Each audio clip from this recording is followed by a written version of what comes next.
a los compañeros. Y ese seguimiento que le da a los compañeros es lo que a muchos de ellos le hace preferirlo como amigo, le hace preferirlo como político y le hace preferirlo como en otras actividades también. En mi caso personal también puedo decir lo mismo, una persona que siempre nos ha brindado su amistad y su apoyo en todos los proyectos que hemos emprendido desde Innovación PLD y también en términos individuales. Por eso, para nosotros es más que un placer tener como invitado en el día de hoy, yo no le digo Domínguez Brito, yo le digo magistrado por un asunto ya de costumbre. Pero para nosotros es más que un placer tener con nosotros hoy al compañero Francisco Domínguez Brito, que nos va a hablar del famoso contrato de fideicomiso, la venta, transacción o como usted quiera llamarla, de Punta Catalina. Y nosotros, desde Innovación PLD, le pusimos como nombre al tema una PCR al contrato de Punta Catalina o el fideicomiso. Adelante, camarada Francisco Domínguez Brito.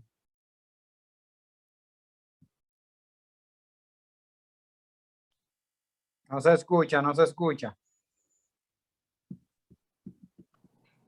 Reitero. Ahora sí. Ahora sí. Bueno, de nuevo, ahora les reitero, muy buenas noches a todos ustedes. Para mí un gran honor. Ahí que veo a Miguel Junior, un hijo mío de tantos años. Y a todos ustedes que de verdad que para mí es un honor compartir. Yo quiero que veamos primero el tema de Punta Catalina en otro contexto, antes de entrar al contrato. ¿Por qué surge Punta Catalina? Surge porque lamentablemente muchos generadores mantenían unos precios muy altos y dado el sistema ya establecido de generación de electricidad y de aporte al sistema eléctrico nacional, indudablemente que la electricidad que se compraba era muy cara. Otro segundo aspecto, había una serie de plantas obsoletas, no solamente contaminantes, sino plantas que también eran muy caras, de fuel oil, de diésel, y que indudablemente tenían que salir del mercado y que la única manera era mediante el establecimiento de una planta de esta manera. Punta Catalina surge y nace con dos fines. Uno, garantizar la seguridad energética de la República Dominicana. Ustedes saben que aporta casi el 30%. Y dos, lograr la reducción de los precios de la electricidad, sobre todo en los consumidores, sean familias, sean industrias o sean comercio. Punta Catalina se desarrolla básicamente con presupuesto del Estado. Se hace a carbón por una razón muy clara, y aquí puedo contar una anécdota. A mí me tocó acompañar al presidente Medina a Costa Rica y había una reunión con el presidente Obama y todos los presidentes de Centroamérica. Y ahí el presidente Medina le tocó al presidente Obama el tema del carbón versus el gas natural.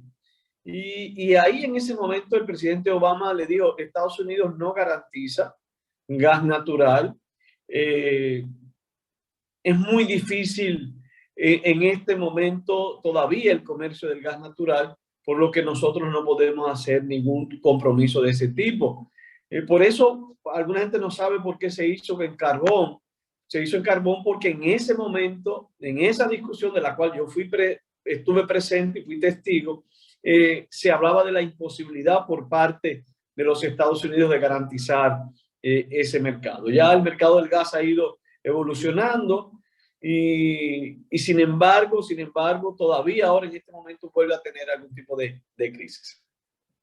¿Por qué digo todo esto? Punta Catalina es en este momento una empresa pública, aunque su nomenclatura jurídica todavía está un poco no clara, porque pertenece a las EDES, que son sociedades privadas, pero Punta Catalina, independientemente de eso, es para la República Dominicana uno de los ejes básicos de la seguridad energética de la República Dominicana. Es un patrimonio nacional, es un patrimonio público, es un patrimonio que tenemos que cuidar, que tenemos que proteger. Cuando sale la discusión sobre el fideicomiso, en principio muchos actores nos llamó la atención, pero no al extremo de la total preocupación. No nos imaginábamos que lo que se iba a mandar a la Cámara de Diputados era un contrato con una serie de estipulados que inmediatamente generaron la duda. Y aquí quiero partir de la primera premisa como presunción. Los que son abogados saben que la presunción es una especie de verdad que puede ser combatida por otros con otras verdades. No es una verdad absoluta, pero se presume que es verdad hasta prueba en contrario. Cuando uno ve este contrato, uno presume hasta prueba en contrario, que aquí se está diseñando un modelo de corrupción sofisticada, como lamentablemente estamos acostumbrados a ver durante muchos años en la República Dominicana, donde actores, no necesariamente políticos, se benefician de una serie de cláusulas en desmedro de lo que es la población dominicana. Lo segundo que vemos también es el tono despectivo que se tiene sobre lo público, sobre la administración pública y sobre las normas de comportamiento público desde el gobierno, donde todo gira alrededor de fideicomiso o de alianzas público-privadas. No significa que ambas figuras sean malas. Lo que sí es malo es que entremos a una política extrema neoliberal donde satanizamos todo lo que es el Estado y todo lo que es lo público. Y a mí me parece, y el Partido de la Liberación Dominicana en su ideología, en su pensamiento, no es un partido que desdeña, que sataniza lo público, sino todo lo contrario, entiende que juegan un rol fundamental en el desarrollo social, en la disminución de la pobreza, en la igualdad entre todos y todas, la igualdad de oportunidades, la igualdad en el respeto a sus derechos. Y yo creo que esa filosofía nunca debemos dejarla de lado, si no hay una sensibilidad con la gente más pobre, con el excluido, si no hay una sensibilidad con aquel que espera, que no ha tenido lamentablemente la dicha o la oportunidad de haber nacido en un espacio que pudiera por sí mismo echar hacia adelante, entonces no tiene razón de ser el ejercicio político. Si es el sálvese quien pueda, si es el más fuerte que gane al más débil, si no hay esa sensibilidad con el que sufre, no tiene nada sentido y el Estado tiene que jugar un rol en esa línea. Esto lo hago como sombrilla, si se quiere, a lo que hoy nosotros vemos. Mucha gente se pregunta, pero ¿y qué es eso de fideicomiso? Yo sé que muchos hemos tratado de profundizar sobre el tema, empaparlo lo más posible, pero yo reitero, es una figura relativamente nueva, no muy usada, con una legislación un poco no tan abarcadora ni tan explícita, con un reglamento que en algunos casos se extralimita porque establece normas que para mí son propias de una ley, no reglamentarias, como la atribución de competencias judiciales. Pero es una figura donde en principio alguien le da su propiedad a otra persona para que se la administre por un tiempo determinado. Y los beneficios de esa administración me lo da a mí y se cobra una parte. Así a grandes rasgos es muy bonito y sobre todo si el gobierno dice, hay que clarificar que Punta Catalina no debe mezclarse con el sistema eléctrico, hay que hacerla más eficaz en la administración, en fin, una serie de teorías que están siendo implementadas a los fines de justificar. Pero ¿cuál es la realidad? La realidad primera es que el principal patrimonio energético de la República Dominicana público está siendo traspasado por 30 años, propiedad y administración, aunque la propiedad vuelva nuevamente al Estado, a dos entidades: un comité técnico y una fiduciaria, que en este caso es el Banco de Reservas. Hasta ahora la gente pudiera decirme, bueno, pero es una entidad del Estado, el comité técnico puede ser removido. Sin embargo, comienzan entonces a surgir las otras inquietudes que comienzan a llenarnos de dudas de lo que se quiere con todo esto. Por ejemplo, pasamos de una entidad de derecho público, como debería ser, a una entidad de derecho privado, es decir, sociedades comerciales de acuerdo con la ley de sociedades. ¿Qué significa eso en términos reales? Significa, por ejemplo, en primer lugar, que la ley de acceso a la información sobre todas las operaciones que ahí se hagan no tiene absolutamente ninguna validez. Es decir, el contribuyente ha aportado 2.400 y pico de millones de dólares, se realiza un contrato y el contribuyente no tendrá absolutamente ningún derecho legal, claro y preciso de saber cuáles son las operaciones que aquí se hacen. Pero en segundo lugar, el contribuyente no tendrá a su favor ninguno de los mecanismos de control que establece la Constitución de la República, como son la Contraloría General de la República como auditor interno de los fondos públicos o la Cámara de Cuentas como auditor externo. ¿Qué significa eso? Que más de 2.400 millones de dólares no serán auditados por las entidades competentes, constitucionalmente hablando, legalmente hablando, para vigilar que los fondos públicos se administren como debe ser. Todo este esquema simplemente se aplica a sociedades privadas con capital privado, con esfuerzo privado. Excluir la ley de acceso a la información, excluir igualmente el control interno y externo a través de la Contraloría y de la Cámara de Cuentas, significa crear una especie de monstruo autónomo donde la población dominicana queda al margen de todo ello.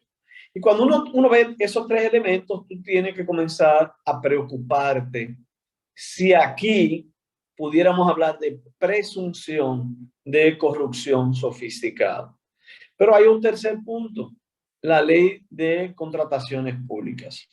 Yo no sé si ustedes saben que hay un sistema que se llama de subasta inversa, un sistema sumamente interesante que la ley de contrataciones públicas lo prevé, que personalmente son de los sistemas que creo deben generalizarse en la ley de contrataciones públicas, no solamente para montos mayores, sino también para montos menores, en la cual tú llamas a licitación y cada quien oferta sus precios, pero luego el que ganó con el mejor precio no necesariamente es el ganador de la venta o de la compra, sino que se le da oportunidad al segundo, al tercer lugar, a hacer una contraoferta y así el Estado Dominicano sale ganando con las contrataciones. ¿Qué pasó recientemente? Simplemente que el gobierno no ha explicado por qué dejó acabar el carbón y no hizo el proceso de subasta inversa. ¿Por qué compró sin licitación, sin transparencia, el carbón a otra empresa que no era la que había ganado tradicionalmente? ¿Por qué perdimos entre 150 y 200 millones de dólares? Como se tira un papel a la basura simplemente por esa operación. Y yo me pregunto, ¿hubo comisión en esa operación? ¿Hubo corrupción en esa operación? ¿Se ha investigado esa operación? sea, son puntos que están ahí y que no han entrado en el debate. Estamos hablando de entre 150 y 200 millones de dólares de una operación bastante irregular, poco transparente, como consecuencia, tal vez no necesariamente de la improvisación y de la ineptitud, porque tal vez yo puedo presumir que ahí lo que hubo fue una decisión intencionada, porque ¿a quién se le ocurre administrar una planta de carbón y dejar acabar el carbón y no hacer el proceso de licitación si no es tal vez para obtener algún tipo de beneficio? Entonces, ese cuarto elemento de dejar fuera todo lo referente a la ley de contrataciones públicas y regirse por un reglamento, dice el contrato, por un reglamento que harán ellos mismos para decidir todo lo referente a las contrataciones. Pero peor, el comité técnico son personas ligadas al sector. Yo no voy a hacer un juicio subjetivo de valor sobre la ética o no de esas personas, pero tienen conflictos de intereses. Yo no sé si se van a comprar carbón a sí mismos. Yo no sé si se van a vender energía a sí mismos. Yo no sé si van a pagar o a prender la planta a conveniencia o no. O sea, ¿por qué tenemos nosotros como Estado de permitir que eso suceda? Y es otro de los elementos que son preocupantes, porque al tú dejar fuera todo lo que son las normas de control que tienen las entidades públicas, simplemente estás dejando a que de manera arbitraria, medalaganariamente, los administradores puedan tomar esa decisión. Lo que rebosa la copa, si bien todo lo que yo he dicho es grave y serio, lo que rebosa la copa es que en la ley 8911 se habla del fideicomitente adherente. Para que la gente lo entienda, del aportante adherente, que se adhiere, que se adiciona. Es como un socio nuevo. Es como alguien que dice, yo voy a ser dueño también. Eso es el fideicomitente adherente. Y aquí se habla de fideicomitente adherente y habla de personas que no son el Estado. Cuando tú vas al contrato, te das cuenta que pueden ser personas jurídicas o no, públicas, privadas.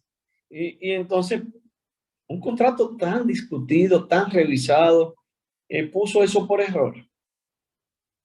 Puso eso porque se le fue. Redactaron un párrafo ahí, cuando en la ley 189.11 eso está muy sutil, el fideicomitente adherente, cuando ni siquiera es una figura de principalía en la nomenclatura de la ley 189.11, y se pone aquí de manera clara, precisa, pero también como de manera subrepticia, como diciendo la gente que no se dé cuenta. Yo tengo que presumir, y yo creo que todo el que tiene sentido común tiene que presumir, que esa figura se creó para establecer la posibilidad de que terceras personas puedan entrar como fideicomitentes, es decir, como propietarios del fideicomiso del cual estamos hablando. Entonces ya tú pones la alarma. Pones la alarma por muchísimas razones. Porque primero, como yo les dije, si no hay obligación a cumplir con las normas de la ley de contrataciones públicas, no hay obligación de cumplir con las normas de tesorería presupuestaria y mucho menos Cámara de Cuentas ni Contraloría tienen acceso. Entonces, simplemente mediante mecanismos internos del Comité Técnico y de la fiduciaria Banreservas, le pueden dar entrada a cualquier inversionista que quiera ser parte. Pero todavía la cosa es más grave. Es que aquí hay dos cosas. Una es la propiedad de Punta Catalina, que es importante, y otra que es más importante que la propiedad de Punta Catalina, que es la administración durante 30 años, porque la administración de 30 años de Punta Catalina da 1000 veces más dinero que lo que costó la planta. Entonces, yo puedo entrar como fideicomitente adherente y yo no necesariamente quiero ser aportante, sino participar a través de otras operaciones financieras y entonces participar de los beneficios que puede generar. De una manera u otra, privatización en el nuevo mundo donde la propiedad no necesariamente es la real, y cuando hablo real hablo del inmueble, de la cosa, de la que se ve, sino donde lo intangible juega un rol tan grande y donde tiene un valor tan profundo y significativo que probablemente genera más dividendos. La administración de Punta Catalina privatizada, sin que yo sea dueño de Punta Catalina, probablemente me genera mucho más dinero en esos 30 años que ya probablemente será una planta obsoleta y que no tendrá ninguna razón de ser, sobre todo con la evolución de la energía eólica, solar y la necesidad que tenemos en el mundo de ir cambiando todo lo que son las fuentes de energía fósiles en la generación de electricidad. Entonces el fideicomitente adherente establecido en el contrato, tomado de la ley 189-11, magnificado en su profundidad, simplemente me abre la posibilidad de que otros actores puedan entrar, actores que van a entrar sin ningún tipo de transparencia, porque la misma ley de fideicomiso establece una serie de controles de discreción en todas las operaciones que ahí se hacen. Esa es la realidad que nosotros estamos viendo. Y cuando hablan, yo veía hace poco, y ahí también me quedo con tantas dudas, sobre que Punta Catalina vale 2.400 y tantos millones de dólares. No, la inversión de Punta Catalina es de 2.400 y tantos millones de dólares, pero ese no es el precio del mercado. El precio del mercado es sustancialmente mayor porque es una empresa que tiene la venta asegurada, el cliente asegurado, donde no tiene ningún tipo de problema para su comercialización porque es el mismo Estado que se lo está comprando. Y ahí viene, ahí no sé si Asiaraf consiguió lo que yo le decía sobre los beneficios. Asiaraf. Estábamos hablando del artículo 23 del contrato sobre los honorarios de la fiduciaria, pero Así también te preguntaba si también era con relación al proyecto que hizo el Banco de Reservas, que también toca el anexo número 7 con relación a los valores de los honorarios. Básicamente el primero, el del 23. El 23 honorario de la fiduciaria, servicios fiduciarios. La fiduciaria tendrá derecho a cobrar con cargo al patrimonio fideicomitido por concepto de los servicios fiduciarios presentados a la fideicomitente. Los honorarios pactados previamente entre las partes conforme se indica en la propuesta de servicio identificada como FRPF 18 anexada al presente contrato, que es el 7º, sido suscrita por las partes en señal de conformidad en la cual se establece el monto de dichos honorarios, el periodo de pago, actualización de honorarios y demás condiciones relativas al pago de los mismos. Dichos honorarios serán revisados de manera anual y ajustados al índice de inflación conforme se indica en la propuesta de servicios arriba citada. ¿Y cuánto dice la propuesta de servicios que van a ganar la fiduciaria y el comité técnico? Según el artículo 6 de los honorarios del anexo, tarifa de estructuración de fideicomiso, 1.200.000 pesos en el momento en que se reciben los fondos de la cuenta de fideicomiso. Etapas de administración vienen hablando de 5 millones de pesos mensuales MAITEV, que es la tarifa fiduciaria definida como porcentaje de facturación anual. Esto pagadero mensualmente o de acuerdo a la frecuencia de los pagos de ingresos. Los costos de personal involucrados más un 30% de margen adicional a ser justificados. Y te habla también de un otorgamiento de garantías fiduciarias de un 0.50% sobre el valor de cada garantía emitida contra el otorgamiento de la garantía. Habla de un 5% sobre la inversión del fondo de fideicomiso. La fiduciaria invertirá los fondos en tesorería de fideicomiso en instrumentos financieros para observar una rentabilidad mientras dichos fondos no tengan que ser utilizados para los fines del fideicomiso. Eso será un pagadero mensualmente o a partir de los pagos de rendimiento según definido de las condiciones del contrato. Y, que esto es lo mejor, cargo eventual adicionales. Hablamos de enmiendas al contrato, se le va a pagar 180,000 pesos más ITEVI al momento de la suscripción. Y suscripción de contratos vinculados, si es que existen, 180,000 más ITEVI. Pesos. Miren lo siguiente, el artículo 6 sobre remuneración del reglamento establece que claramente debe establecerse cuáles son los beneficios. Pero el artículo 23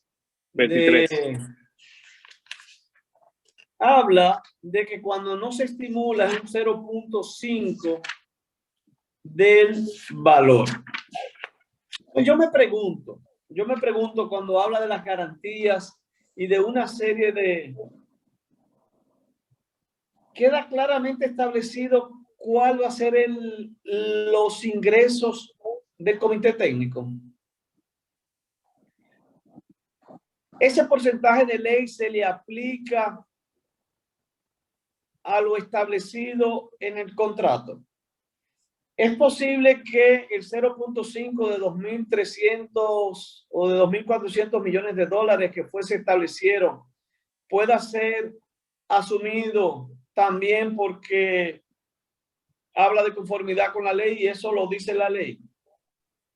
O sea, yo leyendo, a mí no me parece muy claro lo que implicaría, digamos, el costo de la administración del fideicomiso. Yo creo que eso es un tema que también tiene que ser realmente analizado.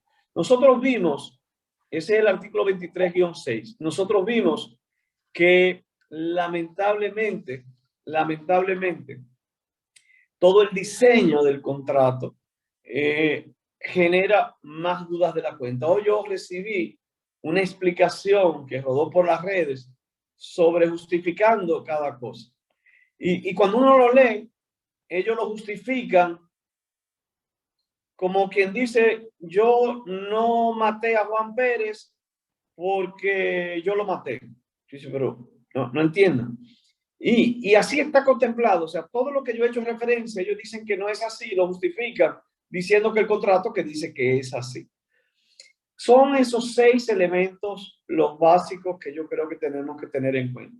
No ley de acceso a la información, no ley de contrataciones públicas, no ley de Contraloría General de la República, no control de la Cámara de Cuentas, no establecimiento claro del valor real de mercado de Punta Catalina, no establecimiento claro de los honorarios y las operaciones financieras que pudieran hacerse, no establecimiento claro de la creación de nuevos fideicomisos que lo puede establecer la misma fiduciaria, y lo peor, no se entiende por qué hay un fideicomitente adherente que abre las puertas a que pueda ser enajenado los recursos de Punta Catalina. Y le voy a concluir con lo siguiente. El Estado Dominicano es dueño en mayoría, en otra casi mitad y mitad, de 2 grandes plantas de generación de electricidad. Pero el Estado Dominicano solo es dueño, no tiene control de la administración, no tiene control absolutamente de nada desde el punto de vista real. Yo no voy a decir que se están haciendo mal o bien las cosas. Lo que yo quiero decir es que nosotros tenemos que trabajar mucho más para cuidar el patrimonio del Estado. Si yo no lo puedo administrar, pues yo vendo simplemente a precio de mercado. Pero Punta Catalina ni puede ser vendido, ni debe ser cedido. Les dije que tuvo una razón de ser al inicio de garantizar la seguridad energética y que perfectamente debe ser una entidad del Estado hasta tanto el sistema eléctrico nacional pueda ir reorganizándose. Esa es mi posición. yo entiendo que debe ser rechazado en el Senado, que eso no debe ser conocido, de que la simple lectura a mí me da que algo feo huele en Dinamarca, no me gusta. Siento que se presta a la mayor de las corrupciones que puede existir y que el pueblo dominicano es que va a perder. Muchísimas gracias a todos ustedes y un buen abrazo y estoy a la orden para cualquier pregunta. Gracias, igual. Bueno, magistrado, yo creo que usted utilizó lo que es la verdadera economía procesal. Claro, preciso, conciso, directo. Y creo que fue súper entendido por todos los presentes. Y veo